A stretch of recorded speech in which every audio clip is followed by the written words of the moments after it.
cuisine is inedible.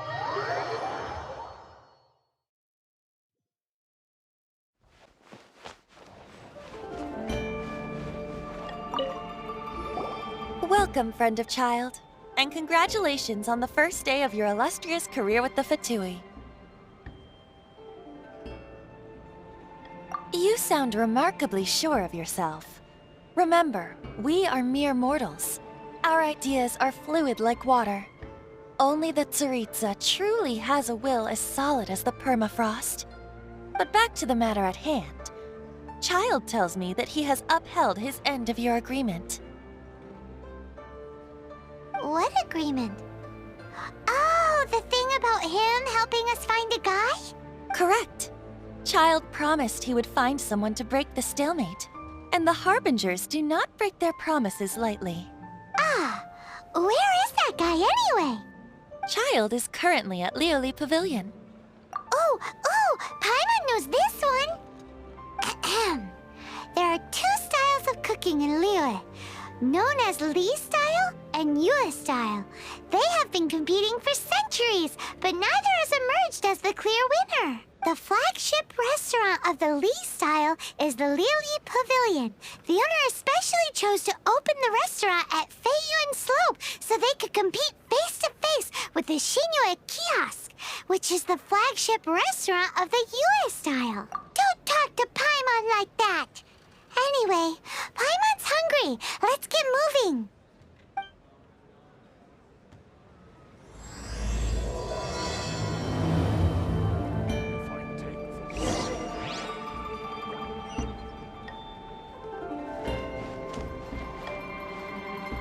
Welcome to the Northland Bank.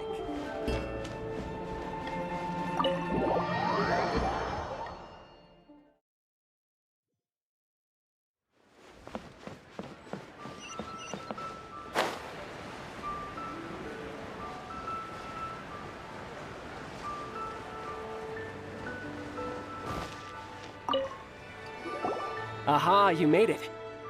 As promised, I found someone who can help you. Someone who can solve the mystery of why the Liu Qixing would hide the Geo-Archon's vessel. So, where is he? In Lioli Pavilion? He certainly is. Come, I'll introduce you. I took the liberty of setting up a business dinner, as per the Liu custom.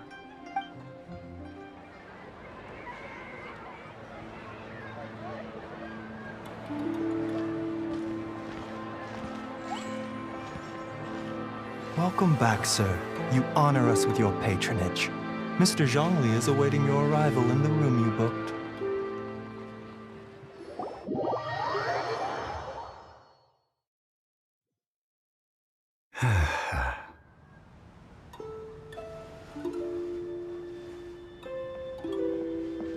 Hi.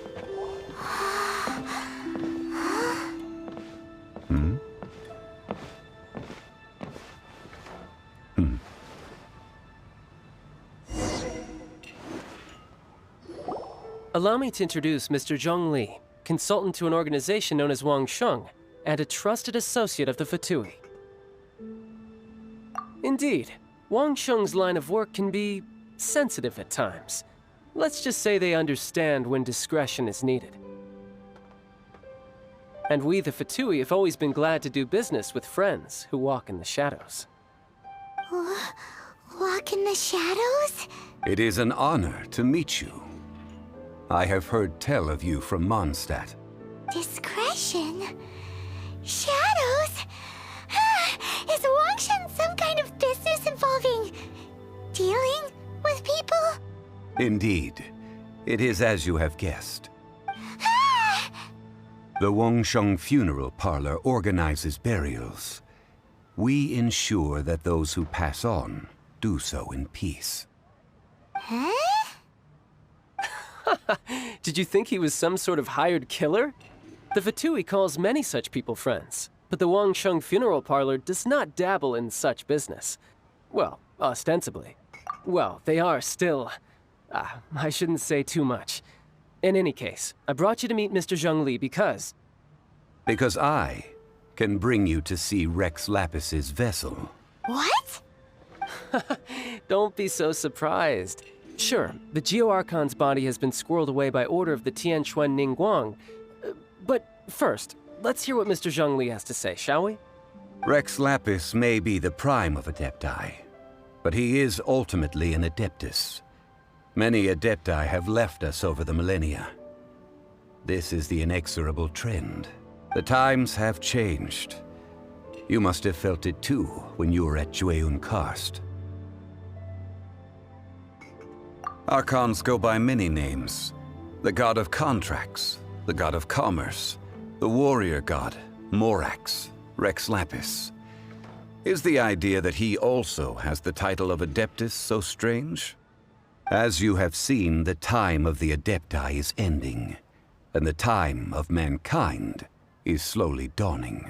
In years past, Liyue's tradition was that a huge memorial service be held to mark the passing of every Adeptus. But this time, the Qixing have made no attempt whatsoever to respect this tradition. It is sacrilege. Yeah, the killer hasn't even been caught yet. Deicide or not, the concern of the Wangsheng funeral parlor is this. When the ritual to receive this god is so kingly, it is all the more egregious for his final send-off to go unattended. Traveler, Child has told me a lot about you. Since you have had dealings with the Animo Archon, could I ask you to help me prepare the Geo-Archon's last rites?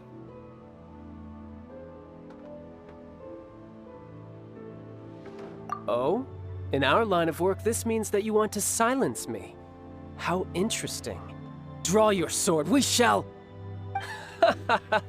Just kidding. Let's continue, shall we? The Tianquan Ningguang has forbidden anyone from accessing Rex Lapis's vessel, which of course you would need to access if you were to achieve your goal of meeting all of the 7. Precisely. Only by participating in the rite of parting will you be able to see the form of Rex Lapis again. If we are agreed, come with me. We will speak of the details as we walk. All right, my bridge building work here is done. Turned out well, didn't it? You can go if you want to. Don't worry about me. I might just have a few more drinks and get acquainted with these things they call chopsticks in the meantime.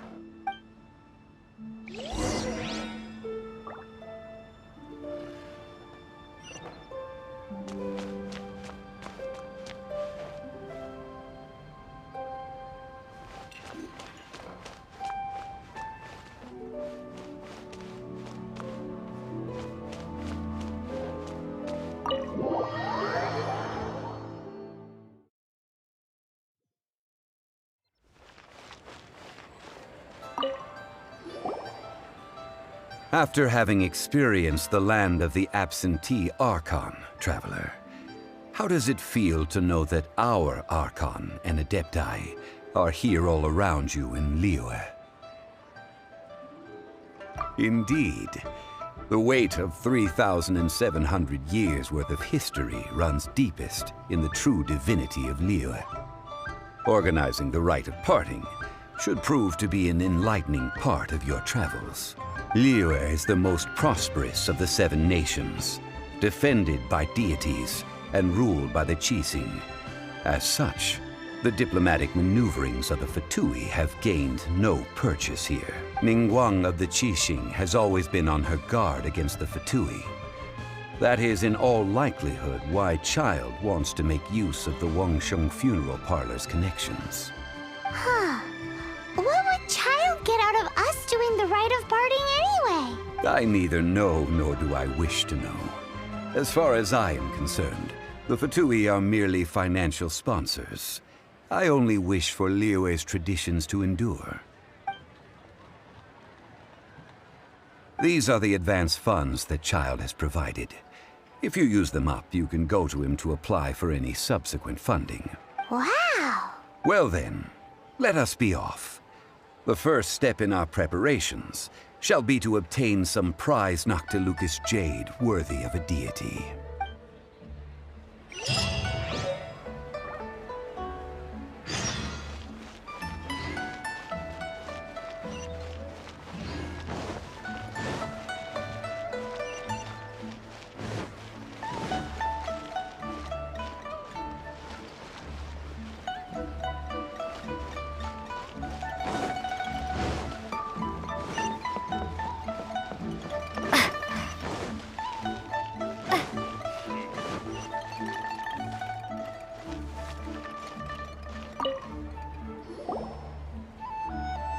Welcome to the Jade Mystery, my good friends. Would you like to try your luck betting on Jade? This could be your lucky day.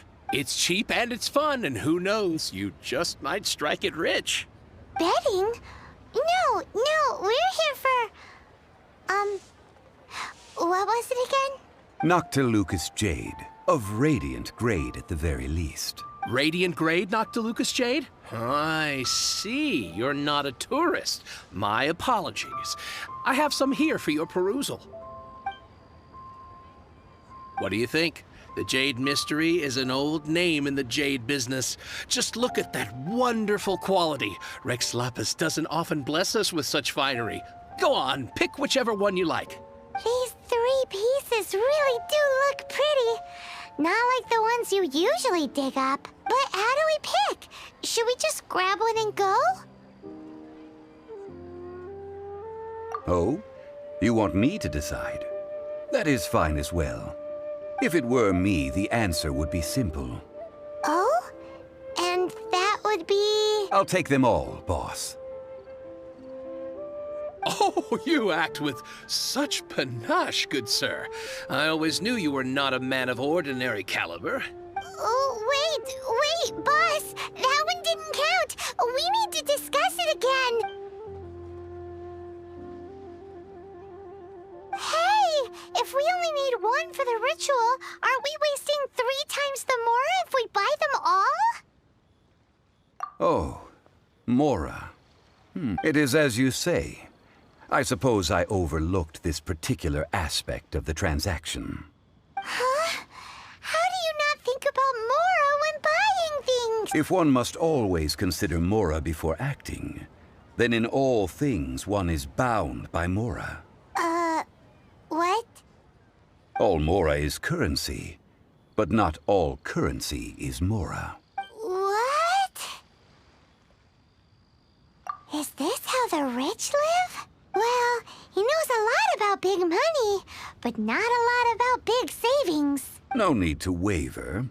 Even when I am constrained by Mora, I have ways of working around my limitation. Evaluating the quality of Noctilucous Jade is indeed very tricky. As crude ore, there is little difference in texture, lustrousness, and internal pattern between good and bad jade. Only after the item made using Noctilucous Jade has taken shape will you be able to see whether it is up to par or not.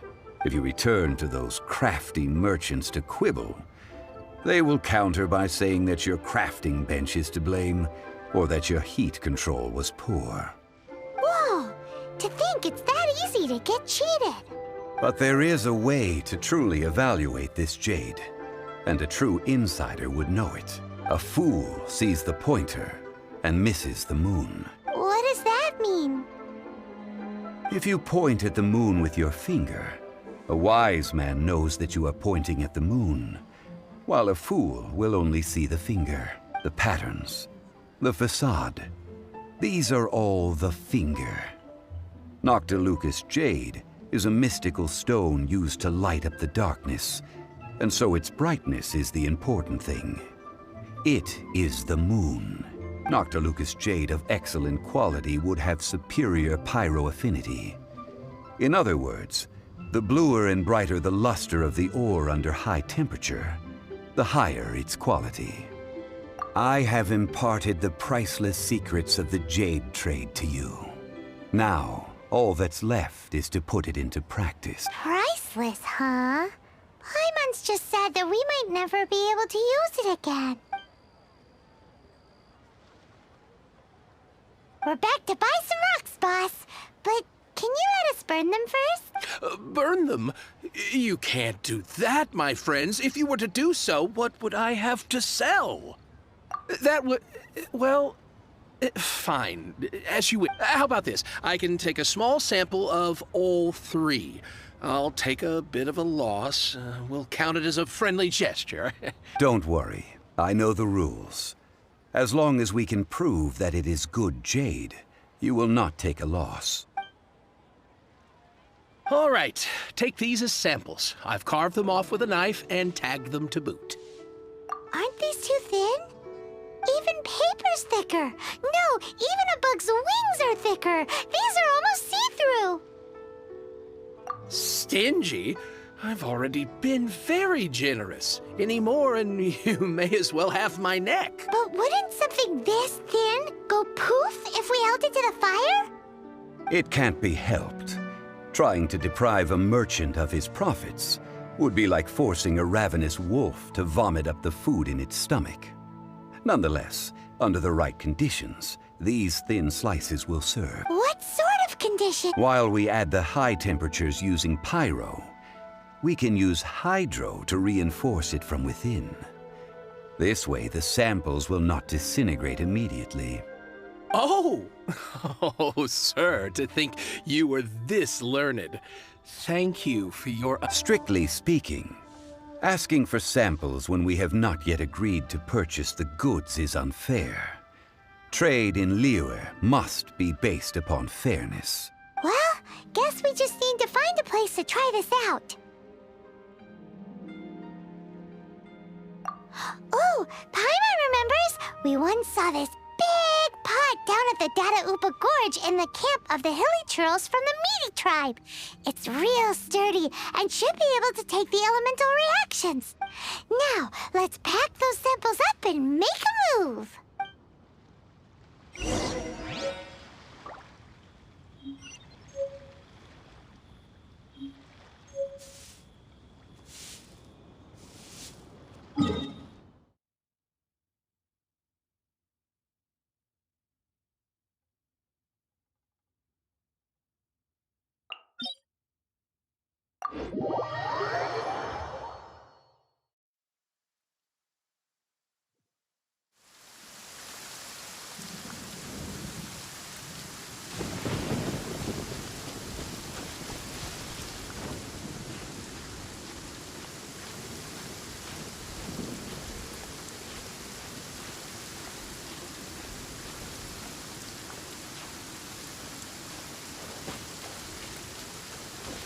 It has been a long time since I last set foot in the Nation of Wind.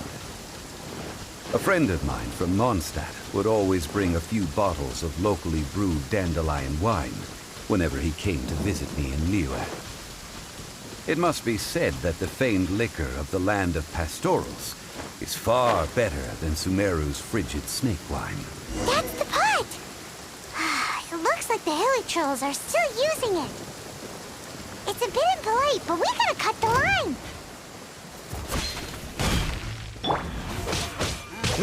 Cool it!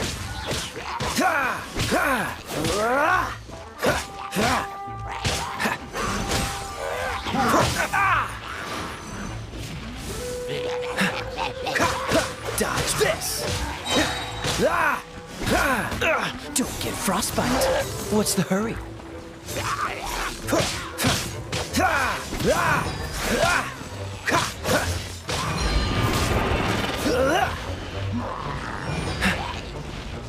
What's the hurry? Freeze!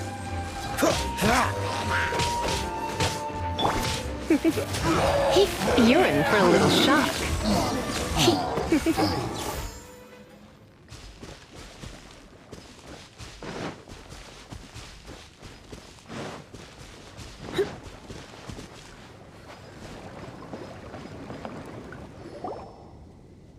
There's still soup in here. These hilly churls sure have big appetites.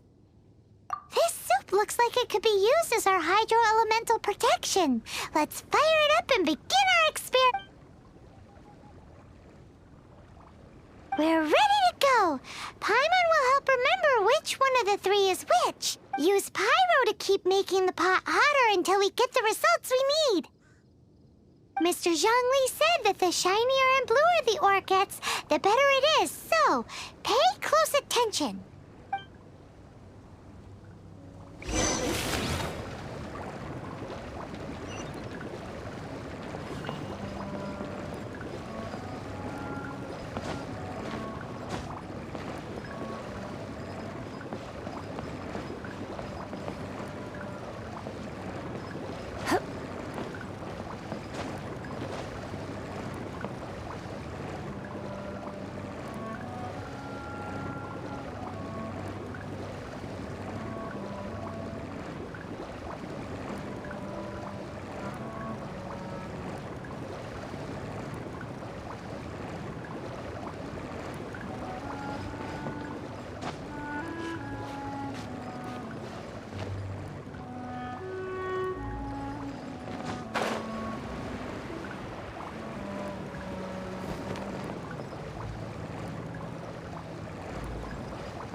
Noctilucous Jade! Hilly trolls are surrounding us again! Were they attracted by the light? Such nosy neighbors! Let's take care of them and continue again after. Cool it.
That light came from the second Noctilucous Jade, didn't it?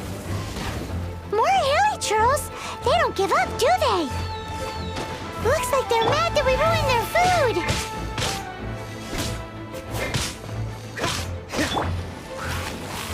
Surrender and I'll be gentle.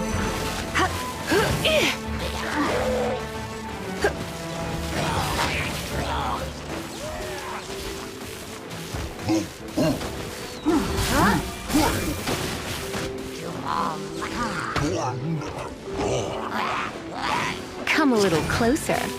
Here. Here.